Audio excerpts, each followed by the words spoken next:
امور خانہ داری میں ماہر شوہر تمام مالی تفکرات سے آزاد ہوگا اور دنیا کی ہر نعمت اس کے دسترخوان پر ہوگی۔ خاتون کھانا پکانے میں ثانی نہیں رکھتی، آگے بتا تھا۔ آخری جملہ پڑھ کر ٹام ہنگری کو یوں محسوس ہوا جیسے یہ اشتہار اسی کے لیے ہے۔ اشتہار نہیں، یہ اس کے نام ایک کھلا خط ہے۔ بے شک خدا بڑا کارساز ہے اور اس نے ہر مرد اور ہر عورت کا جوڑا آسمان پہ بنایا اور ہر کام کا ایک وقت معین کیا ہے۔ اسی وقت ٹام ہنگری نے ایک دردناک رقت انگیز خط لکھا جس میں اپنی زندگی بھر کی تنہائی کا ذکر بڑے مؤثر پیرائی میں کیا، اس بات کا رونا دیا کہ خدا کی ذات کے سوا اس کا کوئی نہیں، اپنی بیماری کا تذکرہ کیا، اپنی صفات بیان کی، وفاداری کا یقین دلایا، خدمت کا وعدہ کیا، جیون بھر ساتھ نبھانے کی قسم کھائی، اسے اپنے خوابوں کی شہزادی وغیرہ بھی کہا اور خط کے اوراق کو خوشبو میں بسا کر ان اوراق کو لفافے میں ڈالا۔ پتے کے علاوہ اس پہ یہ بھی لکھا تھا کہ نامہ بردے کے الفاظ یہ نہیں کہہ دینا، بیچنے والے نے دل بیچ دیا ہے اس میں، وغیرہ وغیرہ۔ پھر اس نے دل کا بوجھ ہلکا کرنے اور انتظار کے لمحات کے قرب کو کم کرنے کے لیے سارے وارڈ کا چکر لگایا اور جہاں جو کچھ ملا خدا کا شکر ادا کر کے کھا لیا۔ آخرکار ڈاکٹر نے اسے کمرے میں قید کیا اور اسے بتایا ایک ہفتے تک کچھ کھانے سے قبل وہ اپنی تجہیز و تدفین کا بندوبست کرے، وصیت نامہ تیار کرے اور اگر کوئی آخری خواہش ہو تو بیان کرے۔ تیسرے دن اس نے اپنی آخری خواہش بیان کی کہ اسے کہیں سے ایک چکن روسٹ کر کے لا دیا جائے، مگر ڈاکٹر بڑے سنگ دل تھے۔ انہوں نے وہی بد ذائقہ پانی جیسا پتلا سوپ اور 1 اونس دلیا 2 اونس دودھ کے ساتھ دے کر اسے ٹرخا دیا۔ چوتھے دن اس کی آنکھ کھلی تو وہ سمجھا کہ اس کی دنیاوی زندگی ختم ہو چکی ہے اور جہنم میں کوئی بدروح اسے گناہوں کی سزا دینے پر مامور کر دی گئی ہے۔ بے شک اس کے اعمال ایسے ہی تھے۔ اس نے ڈر کر آنکھیں بند کی، خدایا میرے گناہوں کو معاف فرما، میں کبھی چرچ نہیں گیا، اگر گیا تو صرف شادیوں میں پڑوسیوں کی مرغیاں اور انڈے اور پھل چڑائے۔ ٹام ڈیئر، شہد کی طرح رس کھولنے والی میٹھی آواز اس کے کانوں میں ٹپکی۔ کیا حال ہے اب تمہارا؟ ٹام نے آنکھیں کھول کر دیکھا، وہ ہاسپٹل کے اسی کمرے میں تھا مگر تنہا نہیں تھا۔ 5 فٹ 8 انچ لمبی اور 5 فٹ 9 انچ چوڑی ایک عورت اس کے سامنے بیٹھی تھی۔ اس نے منہ پر پاؤڈر تھوپ رکھا تھا جو پسینے کے ساتھ مل کر ایسے لگتا تھا جیسے اس نے منہ پہ مکھن لگا رکھا ہے۔ اس کا رنگ چاکلیٹ کی طرح تھا، بال سوئیوں کی طرح موٹے اور سیدھے۔ تم کون ہو؟ اس نے دہشت زدہ ہو کر پوچھا کیونکہ عورت مسکرا بھی رہی تھی۔ جواب میں اس نے اپنے بلاؤز میں ہاتھ ڈالا اور 2 تربوزوں کے درمیان سے ایک مختصر تعویذ نما کاغذ برآمد کیا جو ٹام کی شادی کی درخواست تھی۔ پسینے میں تر ہونے کے بعد تحریر بدنما دبو کی طرح نظر آ رہی تھی اور خوشبو کی جگہ بھینس کے جسم کی بو آ رہی تھی۔ میرا نام مس بیپسی کک ہے۔ اس نے پھولوں کا گلدستہ ٹام ہنگری کے سینے پہ رکھا۔ میں تمہیں لے جانے کے لیے آئی ہوں۔ کہاں؟ ٹام ہنگری نے اس قیدی کی طرح پوچھا جسے سزا ہو چکی ہو۔ پھول اسے یوں لگا جیسے تابوت پر رکھے ہیں۔ تمہارے ساتھ ڈیئر، تمہارے خط نے مجھے بہت متاثر کیا اور تمہاری حالت تو دیکھ کر میری آنکھوں میں آنسو آئے۔ کیا حالت کر دی ہے ان ظالموں نے تمہیں دلیا کھلا کر؟ بھلا دواؤں سے، اس بےہودہ خوراک سے کبھی کوئی ٹھیک ہوا ہے؟ صحت کے لیے دودھ، پنیر، انڈے اور اچھے مزیدار کھانے اور آرام چاہیے۔ وہ ٹام ہنگری کے سر کو محبت سے سہلاتے ہوئے بولی۔ اپنے گنجے سر پر اس کے کھردرے ہاتھ کا لمس ٹام کو بڑا اچھا لگا۔ اس سے اچھے ٹام کو ان کھانوں کے نام لگے جو اس کے ہونٹوں سے نکلے۔ وہ گنوا رہی تھی کہ اسے کیا کچھ پکانا آتا ہے اور ٹام کو اس کے ساتھ وہ سکھ ملے گا جس کا خواب ہر مرد دیکھتا ہے، پرسکون گھر، خدمت اور محبت، رفاقت۔ مگر ٹام کے فیصلے کی بنیاد ان میں سے کوئی چیز نہ تھی۔ اس عورت کو وہ سب کچھ پکانا آتا تھا جو کتابوں میں لکھا ہوتا تھا اور جو شہر کے بڑے بڑے ہوٹلز کے باورچی ہی پکا سکتے ہیں، اور ٹام ہنگری کو یہ سب کچھ کسی شرط کے بغیر، کسی معاوضے کے بغیر مل رہا تھا۔ بے شک حسن صورت کوئی چیز نہیں، خدمت، محبت، رفاقت بھی ثانوی حیثیت رکھتی ہے۔ اصل بات یہ تھی کہ دل کی سنسان راہ گزر سے ہو کر جو معدے سے گزرتی ہے، یہ دعوت اس کے دل میں اتر گئی تھی اپنی تمام وسعت کے باوجود۔ شام سے قبل ٹام ہنگری نے اپنا سامان سمیٹا اور وہ انگوٹھی مس بیپسی کی سب سے چھوٹی انگلی میں پہنانے کی ناکام کوشش کرنے کے بعد اس کے بیگ میں ڈالی، جو ٹام کے باپ سے یہ بھی سنا تھا کہ یہی انگوٹھی اس کی ماں کو ذرا ڈھیلی رہی تھی۔ وقت کے ساتھ ساتھ انگوٹھی کچھ سکڑتی جا رہی ہے۔ 3 گھنٹے کے بعد وہ مس بیپسی کک کے ساتھ ایک آسودہ قصبے میں پہنچا جہاں سورج غروب ہونے کے فوراً بعد ہی ہو کا عالم تھا۔ گلیوں میں کتے تک نہ تھے، بورے لوگ سر شام افیون کی گولی کھا کر لیٹ جانے کے عادی معلوم ہوتے تھے۔ بچے اگر تھے تو بڑے سعادت مند قسم کے، جو نہ ہنس رہے تھے نہ رو رہے تھے، اور جو عورتیں سلحجو کہ کہیں سے ان کے لڑنے کی آواز نہیں آ رہی تھی۔ جنرل اسٹور پر دو چار نوجوان گلی سڑی لڑکیوں سے بادل نہ حاصلہ معاشقہ لڑا رہے تھے۔ ایک ویسٹرا کیفے میں بھی کچھ اسی قسم کی کیفیت تھی۔ ٹام ہنگری کو رہنے کے لیے ایک صاف ستھرا کمرہ ملا جو اس کے پرانے کمرے سے کہیں زیادہ صاف اور آرام دہ تھا۔ کھلی کھڑکی سے فطرت کا سارا حسن اپنے حقیقی رنگ میں نظر آتا تھا اور ہوا میں تازگی کی مہک محسوس ہوتی تھی۔ سامان کے انتخاب اور آرائش میں اس سلیقے کا پتہ چلتا تھا جو صرف ایک عورت کے وجود سے آتا ہے۔ ہر چیز قاعدے کرینے سے لگی ہوئی، گرد سے بے نیاز اور بے داغ تھی۔ اس کے مقابلے میں ٹام ہنگری کا پرانا کمرہ کباڑخانہ تھا۔ اس نے اطمینان کا پہلا سانس لیا ہی تھا کہ مس بیپسی کک نے رات کے کھانے کی اطلاع دی تو حیران رہ گیا۔ ابھی انہیں پہنچتے ہوئے مشکل سے 1 گھنٹہ ہوا تھا اور اتنے وقت میں اس کی ہونے والی بیوی نے ڈنر کر لیا۔ ٹام ہنگری اوپر سے نیچے آیا تو اس کی حیرت میں مزید اضافہ ہوا۔ میز پر مختلف قسم کے کھانے بڑی نفاست سے چنے ہوئے تھے۔ یہ احساس اس کو کہ اس نے اتنا لذیذ کھانا زندگی میں نہیں کھایا۔ اس کی ہونے والی خدمت گزار بیوی نے نوکر کو حکم دیا کہ وہ مالک کے ہاتھ دھلوائے۔ مالک! ٹام ہنگری کو اس ایک لفظ نے فرش سے ارض پر پہنچا دیا۔ اس نے کونے میں کھڑے ہوئے مظلوم صورت شخص کو پہلی بار دیکھا جو گرم پانی اور صابن لے کر یوں اس کی طرف بڑھا جیسے وہ سوتے میں چل رہا ہو۔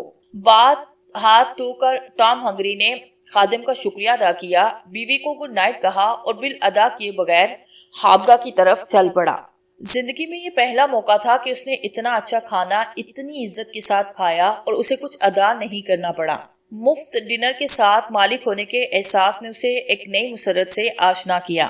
بے شک یہ اس کا اپنا گھر تھا، یہ اس کی اپنی بیوی تھی، یہ اس کا اپنا خادم تھا، یہ اس کی اپنی خوابگاہ تھی۔ کہنے والے سچ کہتے تھے کہ وہ اب تک اتنی بڑی نعمت سے محروم تھا اور زندگی کا کتنا بڑا حصہ ضائع ہو گیا، مگر اب تک وہ بیوی بچوں کی محبت جیسی انمول شے سے محروم رہا تو یہ بھی قدرت کی کوئی مصلحت تھی۔ شاید اسے بیپسی کک جیسی مثالی بیوی کا انتظار کرنا تھا۔ اس کے ذہن میں اب سارے دلائل حسن حیرت کے حق میں تھے۔ صورت کا کیا ہے، حسن پر وقت گزرنے کے ساتھ زوال آتا ہے۔ سیرت دائمی اور حقیقی شے ہے۔ عورت کا جسم تو بازار کی جنس ہے، بیوی کا تصور ایک خوبصورت احساس ہے۔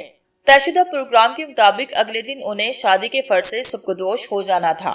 ٹام ہنگری کی شادی کا خوبصورت دن بڑے آرام سے طلوع ہوا۔ پرندوں نے اپنے سریلے نغموں سے فضا کو معمور کیا اور سورج کی سنہری کرنیں خوابگاہ کے دریچے پر دستک دینے لگی۔ ٹام ہنگری نے اپنے آخری خوبصورت خوابگاہ کو ادھورا چھوڑا اور اٹھ کھڑا ہوا۔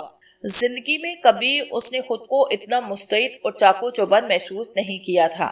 عمر کے 20 سال جیسے معذرت کر کے واپس چلے گئے، ان مہمانوں کی طرح جو میزبان کے تیار ہونے سے قبل ہی کسی دعوت میں پہنچ جائیں۔ شباب کی قوت اس کی رگ رگ میں نشہ بن کر دوڑ رہی تھی اور خود اعتمادی کا ایک نیا جذبہ جسم میں انگڑائیاں لے رہا تھا۔ وہ ناشتے کی میز پر پہنچا تو پھر جذباتی ہوا۔ مس بیپسی کک ناشتہ سجائے روایتی بیویوں کے انداز میں اس کا انتظار کر رہی تھی۔ اسے تھوڑی سی ندامت ہوئی جو خود مسرت ہی کا ایک روپ تھے، بدلا ہوا اور اجنبی روپ۔ آئی ایم سوری ڈارلنگ، اس نے پرانے خامدوں کی طرح کہا، رات مجھے بڑی سکون کی نیند آئی، تمہیں انتظار کرنا پڑا۔ انتظار کیسا ڈیئر، تمہیں آرام کی سخت ضرورت ہے، ان کمینے ڈاکٹرز نے تمہاری نیند کا بھی وقت مقرر کر رکھا تھا، بیپسی نے کہا۔ اس وقت وہ ٹام ہنگری کو اپنے شوخ رنگ کا لباس میں مغفل جسم کے انبار کے باوجود بے حد حسین لگی، کیونکہ اس کی صورت کے گرد بے غرض محبت اور خلوص کا روشن حالہ تھا اور میز پر کھانے کی درجن بھر چیزیں موجود تھیں۔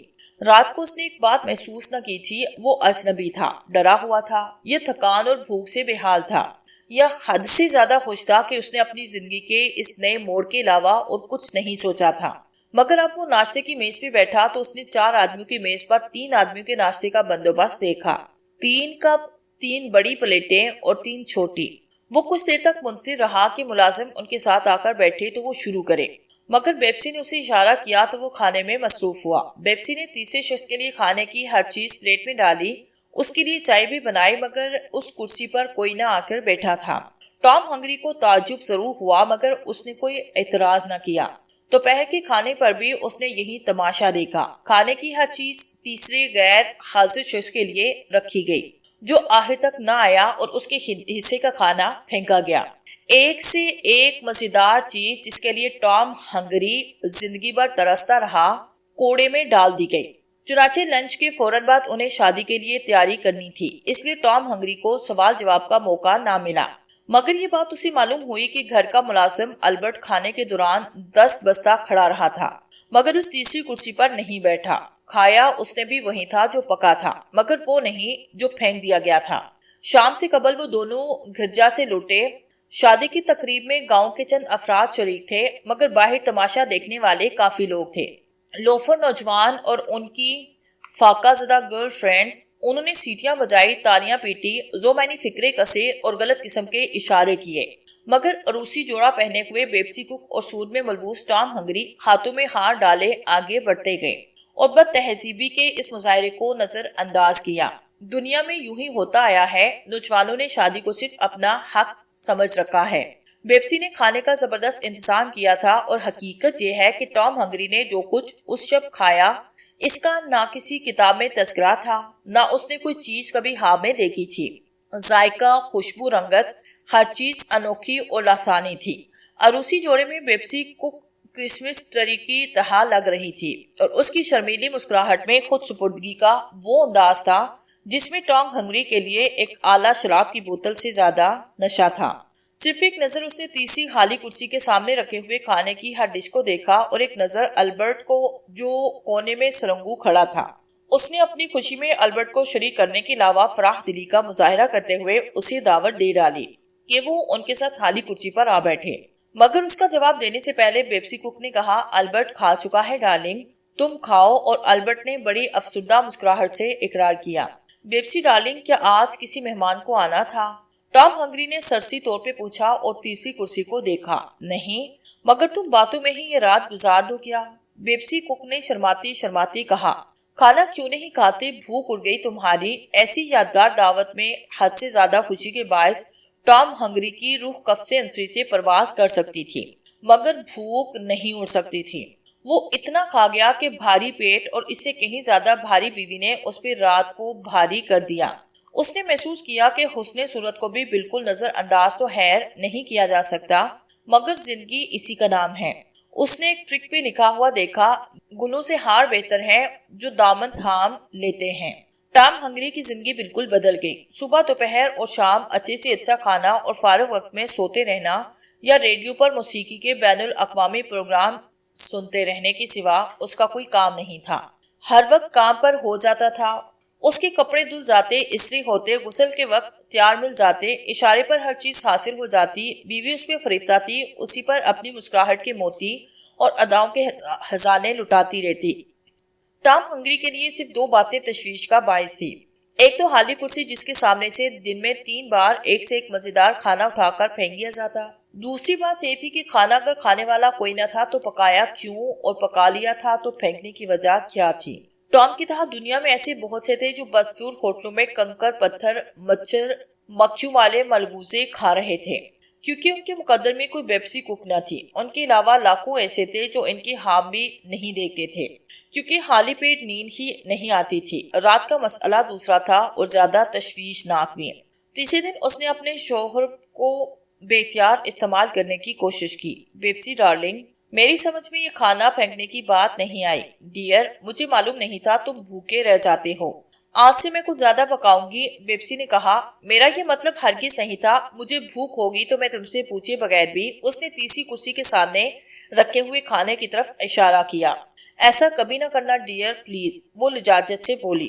مگر رزق کو یوں ضائع کرنے کا فائدہ کیا ہے؟ کیا ہم کسی بھوکے کا پیٹ نہیں بھر سکتے؟ تو کچھ کم پکا کے بچت تو کر سکتے ہیں۔ اس نے تعجب سے کہا، مجھے دکھ ہوتا ہے، آہے تمہارا پیسہ۔ ٹام ڈارلنگ، بیپسی نے کہا، اس میں تمہارا پیسہ تو خرچ نہیں ہوتا، اس بات کو چھوڑو۔ اور وہ رکتے روکتے بولی، اس موضوع کے علاوہ تم جس موضوع پر چاہو گفتگو کر سکتی ہو۔ ٹام ہنگری نے خاموش ہو جانا بہتر سمجھا، باقی اسے اپنے کام سے کام رکھنا چاہیے۔ آخر اس کی جیب سے کیا جاتا ہے، اس کے حصے سے کیا جاتا ہے جو وہ اعتراض کرے۔ 1 مہینے کے بعد ٹام ہنگری صحت اور مسرت کی قابل رقص تصویر بن گیا۔ تفکرات سے آزاد زندگی، آرام اور بہترین غذا کے علاوہ دیہات کی خوشگوار فضا نے اس پہ بڑا اچھا اثر ڈالا۔ اس کا جسم بھر گیا، رخسار سرخ ہوئے، آنکھوں میں چمک آئی۔ اس نے لکڑیاں کاٹنے، مرغیوں کو دانا ڈالنے، دودھ دوہنے کے علاوہ جسمانی طاقت کے بہت سے مظاہرے کیے۔ ایک بار وہ دودھ نکال رہا تھا کہ بھینس نے اس کے لات ماری اور وہ بالٹی سمیت الٹ گیا۔ جواباً اس نے بین کے لات رسید کی اور مس بیپسی کک کو بھینس کے ٹہنے پر ہلدی چونا قسم کی چیزیں ٹھوپ کر پٹی باندھنی پڑی۔ ایک بار کسی نے احاطے کی دیوار سے سر نکال کر اچانک کہا، بڈھے کھڑوس، اس چڑیل نے پھنسا لیا تجھے، تو وہ مرغیوں کو دانا ڈالنا چھوڑ کر دوڑا اور دروازہ کھول کر باہر نکل گیا۔ مجرم کو فرار ہونے کے لیے کافی وقت مل گیا، لیکن 2 فرلانگ کی ریس کے بعد ٹام نے اسے جا لیا۔ اسے ایک مکہ مار کے دوسرا مکہ مارنے کی حسرت لیے لوٹ آیا، کیونکہ دوسرے مکے میں اس کے مجروح سے قتل ہو جانے کا ارادہ تھا۔ اس ایک ماہ کے دوران بیپسی کک کی محبت دن رات چوگنی ترقی کر گئی اور ٹام ہنگری اس کے اور اس کی عنایتوں کے بار تلے دبتا چلا گیا۔ تیسرے غیر حاضر شخص کا کھانا باقاعدگی سے پھینکا جاتا رہا اور البرٹ پہلے سے زیادہ مظلوم اور محروم ہو گیا، کیونکہ بیپسی کے ساتھ اب ٹام ہنگری بھی اسے وقت بے وقت ڈانٹنے ڈپٹنے لگا، اسے ذرا ذرا سے کام کے لیے دوڑانے لگا اور معمولی قصور پر جائز و ناجائز کہنے لگا۔ مگر البرٹ نے ذلت کو اپنا مقدس سمجھ رکھا تھا، چنانچہ اس نے کسی بات کا جواب دینا تو درکنار برا تک نہیں مانا۔ پھر ایک رات جب اس پہ عشق سے زیادہ کھانے کی لذت کا نشہ تھا، ٹام ہنگری کی بیوی نے بڑی محبت سے کہا، ٹام ڈیئر، کبھی تم نے یہ بھی سوچا کہ خدا نہ خواستہ تم نہ رہے تو میرا کیا بنے گا؟ ٹام نے یہ واقعی نہیں سوچا تھا، چنانچہ وہ اس سوال پر بھونچکا رہ گیا۔ میرے نہ رہنے کا کیا سوال ہے بیپسی ڈارلنگ، میں کبھی تمہیں چھوڑ کر کہیں نہیں جا سکتا۔ مجھے تمہاری محبت پر شبہ نہیں ٹام، زندگی کا کیا بھروسہ، آدمی بلبلا ہے پانی کا۔ میرا ارادہ ابھی مرنے کا بھی نہیں، تم میرا اتنا خیال رکھتی ہو، میری صحت بہت اچھی ہے، عمر بھی زیادہ نہیں، اس گاؤں میں تو کوئی سائیکل بھی نہیں چلاتا کہ حادثہ ہو جائے، ٹام نے کہا۔ وہ اٹھلا کر اس کے گلے سے لگ کر بولی، فرض کرو، خدا نہ خواستہ، خدا نہ کرے تمہارا ہارٹ فیل ہو جائے، تمہیں سرطان ہو جائے یا کوئی تمہیں قتل کر دے۔ اول تو ایسی باتیں فرض کرنے کا کوئی فائدہ نہیں، دوسرا تم میرے بغیر بھی تو رہ سکتی ہو، یا یہ بھی تو ممکن ہے کہ انہی اسباب کی بنا پر تم مجھے چھوڑ جاؤ، ٹام نے کہا۔ مسز ٹام نے اپنے شوہر کو پھر چوما، تم اتنے اچھے شوہر ہو کر بھی ایسی باتیں کرتے ہو، میں مر جاؤں گی تو تم دوسری شادی کر لو گے، تمہیں اور دیکھ بھال کرنے والی مل جائے گی، میں کیا کروں گی؟ میرے مستقبل کی کوئی فکر نہیں تمہیں؟ کیا یہ تمہاری ذمہ داری نہیں کہ اپنے جیتے جی میرے لیے کوئی ایسا بندوبست کر جاؤ کہ میرا مستقبل محفوظ ہو جائے؟ بات اب ٹام کی سمجھ میں آنے لگی، تمہارا مطلب شاید انشورنس سے ہے۔ تمام ذمہ دار شوہر یہی کرتے ہیں، بیوی بچوں کا مستقبل انہیں سب سے زیادہ عزیز ہوتا ہے۔ بیوی بچے؟ لیکن بچے کہاں ہیں؟ ٹام نے حیرانی سے کہا۔ تم تو بالکل احمق ہو، وہ شرما کے بولی۔ کیا واقعی تمہیں پتا نہیں؟ دوسرے دن ایک منحنی سا شخص انشورنس کاغذات لیے وارد ہوا تو ٹام کا دل چاہا وہ کہے کہ قبلہ پہلے آپ، مگر اس نے دوسری نظر اپنی زوجہ کے تندور نما پیٹ پہ ڈالی، سر ہلا کے تسلیم کیا کہ میں واقعی احمق ہوں، مجھے کچھ پتا نہیں چلتا، اور دستخط کر دیے۔ 5,000 پاؤنڈ کی انشورنس کی رسمی کارروائی پوری ہوتے ہی منحنی شخص نے اسے مبارکباد دی کہ اب اس کی زندگی بے وقت نہیں رہی، اور اس لطیفے پر خود ہی دان نکالتا ہوا رخصت ہو گیا، اور اگر وہ خود نہ جاتا تو ٹام اس کی لات مار کر اسے رخصت کرتا۔ آہستہ آہستہ ٹام کے لیے تیسری خالی کرسی کا وجود ایک چیلنج بن گیا۔ شجرے ممنوعہ کی طرح اس راز کی سربستگی میں ٹام کے لیے ایک پراسرار دلکشی پیدا ہوتی گئی۔ اس پہ یہ انکشاف بھی ہوا کہ البرٹ کے سوا اس گھر میں گاؤں کا کوئی فرد کبھی نظر نہیں آیا۔ کیوں؟ مس بیپسی کو شادی سے پہلے بھی اتنی ہی تنہا تھی، یا شادی کے بعد لوگوں نے اس سے ملنا چھوڑ دیا؟ وہ خود تو اتنی محبت کرنے والی اور اثار کرنے والی اور اتنی مہمان نواز ہستی ہے کہ کوئی فرد اسے پسند کر ہی نہیں سکتا۔ یقیناً بیپسی نے شادی کر کے ان سب سے قطع تعلق کر لیا ہے۔ اصولاً یہ بات مناسب نہیں، آدمی کو اپنے ہمسایوں سے تو ضرور تعلق رکھنا چاہیے، اور شادی کوئی محبت کی کینچی تو ہے نہیں کہ سارے رشتوں کو کاٹ ڈالے۔ البرٹ کی معصومیت بھی بڑی پراسرار تھی، زیادہ تر تو وہ خاموش رہتا، کسی کونے میں بیٹھا اونگتا رہتا یا گھٹنوں میں سر لیے بیٹھا رہتا۔ لیکن دوبارہ ٹام ہنگری نے اسے چوری چوری میاں بیوی کی پرائیویٹ باتیں سنتے پکڑا۔ اس وقت وہ اتنا مستعد اور خوشحال نظر آ رہا تھا کہ ٹام نے اس کے دونوں ہاتھ مارے تو خلاف معمول ٹام کو خونخوار نظروں سے گھورتا چلا گیا۔ اس کی صورت پر صدا کی یتیمی اور دائمی قسم کی افسردگی کہیں نہ تھی۔ کبھی کبھی وہ ٹکٹکی باندھے ان دونوں کو دیکھتا رہتا اور زیر لب کچھ کہہ بھی جاتا، مگر بیپسی کی زبان سے لعنت، ملازمت کے بدترین الفاظ اور گالیاں سن کر وہ بھیگی بلی بن جاتا اور کان دبائے باہر نکل جاتا۔ بلاہی ٹام ہنگری نے اس معاملے کو حل کرنے کا فیصلہ کیا۔ البرٹ، اس نے ایک دن کہا، تم مجھ سے کچھ بدگمان معلوم ہوتے ہو۔ نو سر، اس نے کہا، میں آپ کا ادنا غلام ہوں۔ کوشش کے باوجود اس کے انکسار میں تل ہی تھی۔ میں ان فضول باتوں پر یقین نہیں رکھتا۔ ہم انسان ہیں اور خدا کی نگاہ میں برابر، ٹام فلسفیانہ انداز میں کہا۔ بے شک ہم خدا کی نگاہ میں برابر ہیں، البرٹ نے اتفاق کیا۔ ٹام نے سر کھجایا، کیا تم مجھے اپنا دوست نہیں سمجھ سکتے؟ نو سر، اس نے سپاٹ لہجے میں کہا، اور اس طرح پہلی کوشش ناکام ہو گئی۔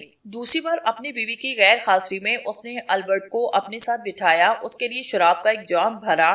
البرٹ، تمہیں کتنا عرصہ ہوا یہاں؟ یہ لو۔ اس نے جام البرٹ کے سامنے رکھا۔ 25-26 سال سر، اس نے مجھ سے کہا اور ایک سانس میں جام پی لیا۔ 25-26 سال، ٹام نے تعجب سے کہا۔ ٹام نے اس کا جام پھر بھرا، وہ پھر ندیدوں کی طرح پی گیا، اور ٹام کو اندازہ ہوا کہ وہ ان سب نعمتوں سے محروم نہیں ہوتا جو اس کے مقدر میں ہیں، یا اس شخص کے مقدر میں جو کبھی موجود نہیں ہوتا، مگر جس کا کھانا ہمیشہ پھینکا جاتا ہے۔ پہلی بار اسے بیپسی کے اس غیر انسانی سلوک پہ غصہ آیا۔ کتنا بڑا گناہ ہے کہ گھر میں ایک شخص بھوکا رہے مگر رزق ضائع کیا جاتا رہے۔ یہ 5واں مکان ہے۔ مالکن نے کسی ایک جگہ زیادہ عرصہ قیام نہیں کیا۔ اس کی زبان ذرا سی کھلی۔ ٹام نے تیسری بار پورا گلاس بھرا۔ البرٹ نے اسے بھی ایک سانس میں خارج کیا تو وہ حیران رہ گیا۔ اسے البرٹ پہ ترس بھی آیا، نہ جانے کتنے برسوں کا ترسا ہوا ہے بیچارہ۔ چلو آج اسے بھی اپنے ارمان نکالنے دو، پیے جتنی پی سکتا ہے۔ اس نے دوسری بوتل کھولی۔ بار بار مکان بدلنے میں کیا مصلحت ہے؟ ٹام نے پھر اس کا گلاس پڑا۔ اس بار البرٹ نے صرف ایک گھونٹ دیا اور گلاس رکھ دیا۔ وہ ایک جگہ رہ نہیں سکتی، اسے پکڑے جانے کا ڈر رہتا ہے۔ البرٹ نے اطمینان سے کہا۔ ٹام کے ہاتھوں میں گلاس کانپا۔ پکڑے جانے کا؟ کس جرم میں؟ البرٹ مسکرایا۔ قتل کے جرم میں۔ وہ اب پوری طرح نشے میں تھا، اور ٹام جانتا تھا کہ وہ جو کچھ کہہ رہا ہے سب سچ ہے۔ اس نے بیوی کی خیر حاضری اور اس صورتحال سے فائدہ اٹھانے کا فیصلہ کرتے ہوئے ایک قدم آگے بڑھا۔ تم نے ابھی تک گلاس خالی نہیں کیا، ختم کرو دوست، ٹام نے اپنا گلاس اٹھاتے ہوئے کہا۔ بیپسی نے کسی قتل کیا تھا۔ البرٹ نے گلاس ٹکرایا اور خالی کر دیا۔ اپنے شوہر کو۔ ٹام کو ایسے لگا جیسے اس کی آنکھوں کے سامنے اندھیرا جا رہا ہے اور دنیا گھوم رہی ہے۔ مس بیپسی کک نے مجھ سے پہلے بھی شادی کی تھی۔ البرٹ نے اس بات میں سر ہلایا۔ ٹام کو سخت صدمہ ہوا، مگر خالی کرسی کے سامنے میز کھانا رکھنا، یہ بات واضح ہو گئی۔ یہ تیسری کرسی غالباً وہ اپنے مرحوم شوہر کی یاد میں رکھتی ہے۔ بیپسی کو بڑی محبت ہوگی اس سے، ٹام نے کہا، مگر اسے فوراً ہی اپنے سوال کے بے مقصد اور احمقانہ ہونے کا احساس ہوا۔ اگر اسے محبت ہوتی اپنے شوہر سے تو وہ اسے قتل ہی کیوں کرتی؟ کرسی وہ اپنے چوتھے شوہر کی یاد میں رکھتی ہے۔ بیپسی کو واقعی بڑی محبت تھی اس الو کے پٹے تھے۔ البرٹ نے کہا۔ ٹام اچھل پڑا۔ چوتھا تھا شوہر؟ 4 شوہر کر چکی وہ؟ اس نے بے یقینی سے البرٹ کو دیکھا۔ 6۔ البرٹ نے گلاس کو ٹام کے سامنے رکھا۔ تم 7ویں ہو، گلاس بڑھو۔ اس کی شخصیت کا یہ روپ شراب کے نشے نے بے نقاب کیا، لیکن وہ نشے میں ہونے کے باوجود غلط باتیں نہیں کر رہا تھا۔ اس کی باتوں میں رب تھا اور ایک ناقابل تردید حقیقت کا اظہار۔ کہاں گئے وہ سب؟ ٹام نے کانپتے ہاتھوں سے بوتل اٹھائی، گلاس بڑھا۔ مر گئے۔ البرٹ نے گلاس دونوں ہاتھوں میں تھام لیا۔ بیپسی نے سب کو قتل کر دیا۔ ٹام کے ہاتھوں سے گلاس چھوٹ گیا، اس کے کپڑے خراب ہوئے۔ معاف کرنا، گلاس پھسل گیا۔ اس نے گھبراہٹ پر قابو پانے کی کوشش کرتے ہوئے کہا، تم جھوٹ بول رہے ہو۔ البرٹ ہنسا۔ تم خوفزدہ ہو گئے ہو۔ ٹام نے سر ہلایا۔ تم ٹھیک کہتے ہو، لیکن اس بات کا کیا ثبوت ہے کہ تم جو کچھ کہہ رہے ہو وہ درست ہے؟ تم چاہو تو اپنی بیوی سے بھی پوچھ سکتے ہو۔ البرٹ نے کہا کہ اس نے تمہارا 5000 پاؤنڈ میں بیمہ نہیں کرایا ہے۔ ٹھنڈا پسینہ ٹام کے جسم سے پھوٹ پڑا۔ کیا اس نے یہ نہیں کہا کہ آدمی کو اپنے بیوی بچوں کے مستقبل کا تحفظ کرنا چاہیے؟ یہ نہیں بتایا کہ وہ ماں بننے والی ہے؟ اور کیا تم نے اس بکواس پر یقین نہیں کیا؟ البرٹ نے اس کی آنکھوں میں آنکھیں ڈال کے کہا، اس میں حرجی کیا؟ کون سی غلط بات ہے؟ ٹام نے کہا، کیا عورتیں ماں نہیں بنتی؟ بہت جلد تمہیں پتہ چل جائے گا بیٹے، تمہاری زندگی کے تھوڑے سے دن رہ گئے ہیں۔ بیپسی کو پھر بیوہ ہونے والی ہے۔ اس کے تمام شوہر اس کے لیے 5-5 ہزار پاؤنڈ کی بیمہ کی رقم کے سوا کچھ چھوڑ کر نہیں مڑے۔ سب کلاس تھے اور نکھٹو تھے تمہاری طرح، چنانچہ بیچاری بیپسی کو پریمیم بھی پلے سے ادا کرنا پڑتا تھا۔ کسی کو ایک قسط کی دو۔ البرٹ نے افسوس سے سر ہلاتے ہوئے کہا، اور پھر کہکھا مار کے ہنسا، اولاد کسی نے نہیں چھوڑی۔ یہ بڑی عجیب بات ہے، ٹام نے کہا۔ کوئی عورت 6 شوہروں کو قتل کر کے بھی یوں آزادانہ پھر رہی ہے؟ تمہارے لیے عجیب بات ہے، وہ تو 7ویں کو قتل کر کے بھی یوں ہی پھرتی رہے گی۔